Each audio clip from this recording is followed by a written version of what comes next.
ഇപ്പോൾ ഞങ്ങൾ നിൽക്കുന്നത് കൊല്ലത്ത് ഉള്ളൊരു ബീച്ചിലാണ്. ഒരു തങ്കശ്ശേരി ലൈറ്റ് ഹൗസിൻ്റെ ബാക്കിലായിട്ട് കാണുന്ന ബീച്ചാണ്. ഒരു അധികം പബ്ലിക്കൊന്നും വരാത്തൊരു ബീച്ചാണ്. ഒരു എൻട്രി ഫീസ് 10 രൂപയാണ്. പിന്നെ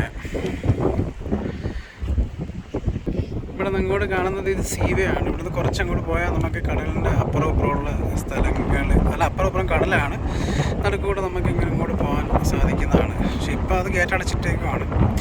ആ ഇടത്തെ സൈഡിൽ കാണുന്നത് വാടി ഹാർബറാണ്.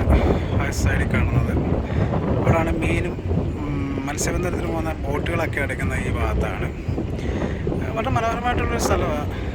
അപ്പോൾ ഈ എൻട്രി ഫീ ഉള്ളതുകൊണ്ട് അധികം പബ്ലിക്കൊന്നും അങ്ങനെ വരത്തില്ല. പക്ഷെ കൊള്ളാം, ഇത് കണ്ടില്ലേ, ഇരിക്കാനുള്ള സംവിധാനം.